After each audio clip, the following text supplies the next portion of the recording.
নমস্কার, আমি চম্পা। সবাইকে স্বাগত চম্পা ভিলেজ রেসিপি। আমি আশা করছি আমার পুরো ইউটিউব ফ্যামিলি আপনারা খুব ভালো আছেন, আমরাও খুব ভালো আছি। আজকে আমি আপনাদের জন্য একটি খুব মজাদার রেসিপি নিয়ে চলে এসেছি। আসুন আপনারা আমার সঙ্গে থাকুন, কেউ স্কিপ করবেন না, তাহলে পুরো ভিডিওটি বুঝতে পারবেন না, কোনো জায়গায় মিস করে যেতে পারেন। ভিডিওটি ভালো লাগলে অবশ্যই সাবস্ক্রাইব করবেন এবং পাশে থাকা বেল আইকনটিকে অবশ্যই প্রেস করে রাখবেন, যাতে আমি নতুন কোনো ভিডিও আপলোড করলে অবশ্যই নোটিফিকেশানটি আপনার কাছে পৌঁছে যায়। এবং ভিডিওটি ভালো লাগলে একটি লাইক এবং কমেন্ট অবশ্যই করবেন। সাথে থাকুন। আসুন তাহলে আমরা এখন কিচেনে যাই। আজকে আমি আপনাদের জন্য একটি মোচা নিয়ে চলে এসেছি। আপনারা দেখতেই পাচ্ছেন এখানে একটি খুব সুন্দর মোচা রয়েছে। এই মোচাটিকে আমি একটু অন্যরকমভাবে বানাবো। মোচাটিকে বানানোর জন্য প্রথমেই মোচাটিকে আমাকে এইভাবে ছাড়িয়ে নিতে হবে। এইভাবে মোচাটিকে আমি ছাড়াবো। মোচাটি বেশ ভালো, সুন্দর, একদম তরতাজা মোচা। মোচাকে অনেকেই হয়তো জানেন মোচাকে কিভাবে বাছতে হয়, কিন্তু যারা জানেন না তাদের জন্য এটিকে এই অংশটি এবং এই অংশটি বাদ দিয়ে দিতে হয়। এই অংশগুলোকে এইভাবে বাদ দিয়ে দিতে হয়। এগুলোকে সুন্দরভাবে সব মোচাগুলোকে একটি একটি করে এইভাবে বেছে বেছে নিতে হবে, যাতে মোচাটি রান্নার পরে খুব ভালোভাবে সুসেদ্ধ হয়। মোচা ভীষণ উপকারী একটি সবজি। একে প্ল্যান্টেইন ফ্লাওয়ারও বলা হয়ে থাকে ইংলিশে।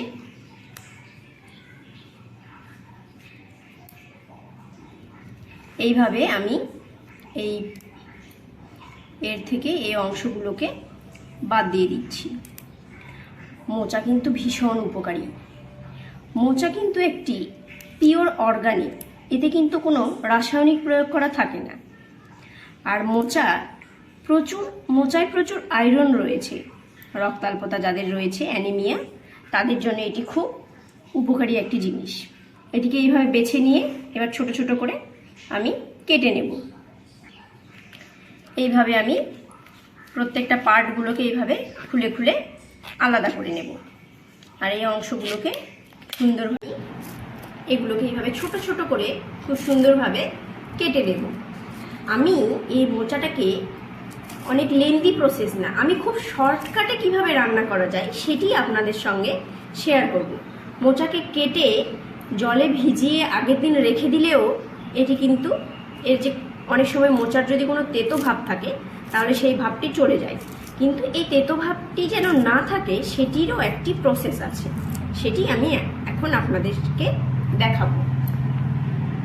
এই যে আমার মোচাগুলি কেটে এরকম জলে আমি রেখেছি। মোচাটা আমার পুরো কমপ্লিট কাটা। এভাবে আমি ছোট ছোট করে কেটে নিয়েছি। এভাবে কেটে কেটে জলে রেখেছি। এবার এই মোচাটাকে বেশ ছোট ছোট করে কেটে নিয়েছি। মোচাটাকে আমি একটু অন্যরকমভাবে তৈরি করার চেষ্টা করছি। আপনারা পুরো ভিডিওটি দেখুন, স্কিপ করবেন না।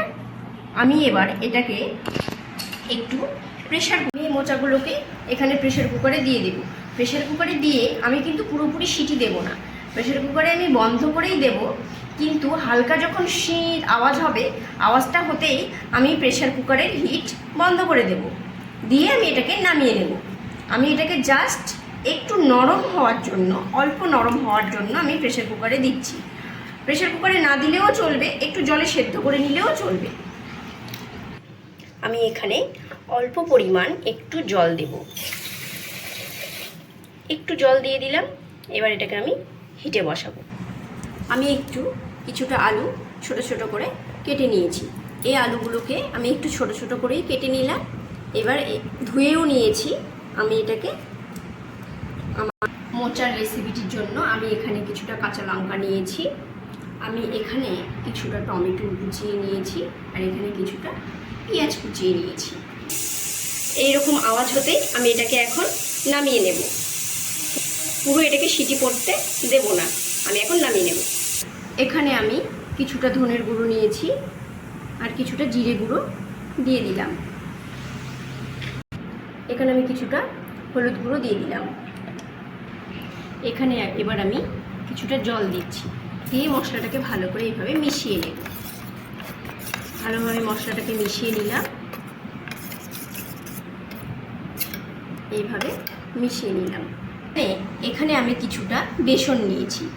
এবার এই বেসনটিকে আমি একটু জল দিয়ে দিলাম, দিয়ে এটাকে ভালো করে মিশিয়ে নেব।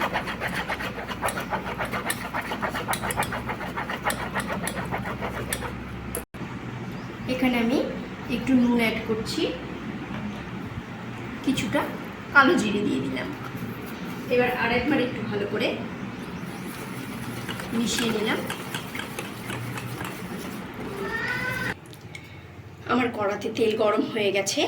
এবার আমি যে ব্যাটারটি গুলে নিয়েছিলাম সেটিকে ছাড়ছি। সেটিকে এইভাবে আমি কয়েকটা ভেজে নেব।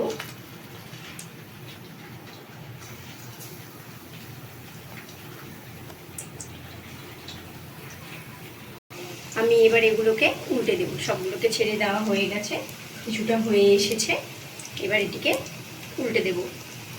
এইভাবে আমি এগুলোকে আস্তে আস্তে উল্টে দিচ্ছি, উল্টে পাল্টে ভেজে নিই। তারপরে আবার নেক্সট স্টেপ শুরু হবে।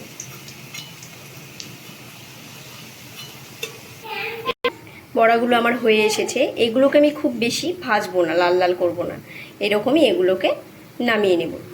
তা না হলে পরে যখন আমি এগুলোকে ছাড়বো তখন একটু হয়তো শক্ত হয়ে থাকতে পারে। ওই জন্য এবার এগুলোকে আমি নামিয়ে নেব। এবার কেটে রাখা আলুটিকে আমি ভেজে নেব।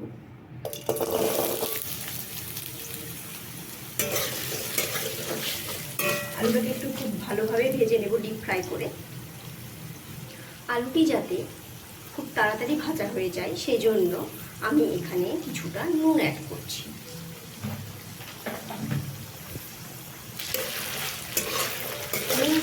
নুন দিয়ে আলুগুলোকে ভেজে নিলে খুব সহজেই এটি সেদ্ধ হয়ে যায় এবং নরম নরমভাবে ভাজা হয়ে যায়। আলুগুলো বেশ লাল লাল হয়ে গেছে ভাজা, আলুগুলো বেশ নরম হয়ে গেছে। এই যে আপনারাই দেখুন, নুন দিয়ে ভাজার এটি একটি সুবিধে। নুন দিয়ে আলু ভাজলে আলুগুলি নরম হয়ে যায়। আমি এবার লঙ্কা ফোড়ন দিলাম, লঙ্কার সঙ্গে কিছুটা পাঁচফোড়ন দিয়ে দিলাম। এবার আমার কেটে রাখা পেঁয়াজগুলোকে আমি ভাজছি। পেঁয়াজটাকে একটু হালকা ব্রাউন বাদামি করে ভেজে নেব। পেঁয়াজটা বেশ হালকা বাদামি হয়ে গেছে। এবার টমেটোগুলোকে দিচ্ছি। টমেটোটাকে একটু ভেজে নেব, এভাবে ভেজে নেব কিছুটা সময়, খুব বেশি ভেজে নেব না, অল্প টাইম ভাজবো। এগুলো ভাজা হয়ে গেছে। আমি গুলে যে রেখেছিলাম মশলাটি, এবার সেই মশলাটিকে দিয়ে দিলাম। মশলাটিকে একটু ভালোভাবে কষিয়ে নেব।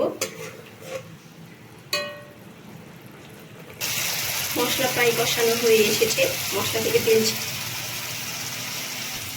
পুরো তেল ছেড়েছে। এবার আমি ভেজে রাখা আলুগুলোকে দিয়ে দিচ্ছি।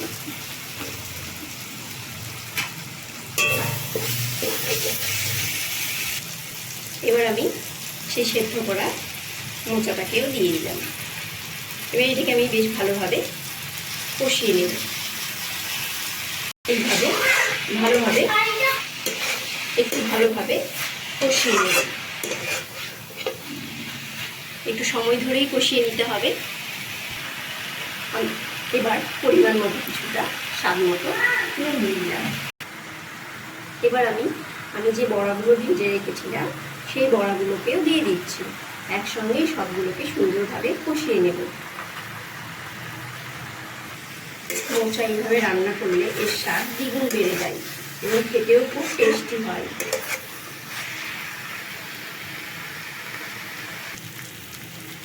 এটা আমার বেশ সুন্দরভাবে কষানো হয়ে গেছে। আমি এখানে অল্প পরিমাণ জল অ্যাড করব, খুব বেশি জল দেব না। এখানে আমি খুব অল্প পরিমাণ জল দেব। এটা বেশ জল দিয়ে এরকম হলো। এবার এখানে আমি একটু গরম মশলা গুঁড়ো অ্যাড করব। এবার আমি গরম মশলা গুঁড়ো থেকে ছিটিয়ে দিলাম। এবার ভালো করে এটাকে মিশিয়ে দেবে।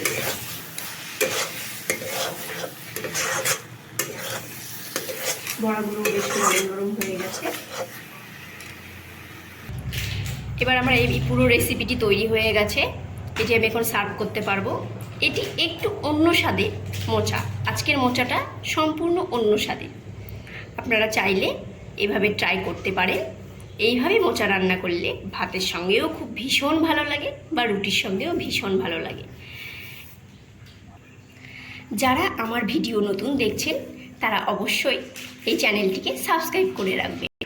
পাশে থাকা বেল আইকনটিকেও প্রেস করবেন। আপনারা সবাই ভালো থাকবেন, সুস্থ থাকবেন, আনন্দে থাকবেন, এইভাবেই পাশে থাকবেন।